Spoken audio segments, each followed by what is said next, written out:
pag-iingat, na kami po. Dinako niyo po, Panginoon, sa lugar nito, Panginoon. Una sa lahat, kami nagpupuri sa iyo, nagpapasalamat. Dahil buhay pa kami, Panginoon. Salamat, Panginoon, sabi ng kanta. Ikaw lang ang nakakaalam ng aming patutunguhan, ng aming buhay, Panginoon. May mga tao ngayon sa ospital, Panginoon, hindi na nakakagising, Panginoon. Pero binigyan mo pa kami, Panginoon, ng panibagong blessings, Panginoon, para makita ang mga gawa mo, Panginoon. Kaya nagpapasalamat kami. It's another opportunity, another life, Panginoon, na makita ang iyong mga creation, na makita, Panginoon, kung gaano mo kami kamahal, Panginoon, sa oras na ito.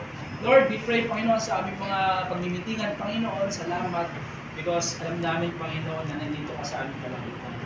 At ito, Panginoon, yung bibigay sa amin ng wisdom and knowledge, Panginoon, sa aming mga pagmimitingan sa oras na ito, sa company nito, ano bang meron dito, Panginoon, ano bang may tutulong dito sa amin at sa mga kapwa namin, Panginoon. Sabi niyo po sa inyo salita sa Proverbs chapter 3, verse 5 and 6, trust in the Lord with all your heart and lean not on your own understanding. In all your ways acknowledge Him, and He shall direct your path. Panginoon, ito yung dalangin namin, Panginoon, na magtiwala kami sa iyo. Dahil alam ko, plano mo ito, Panginoon.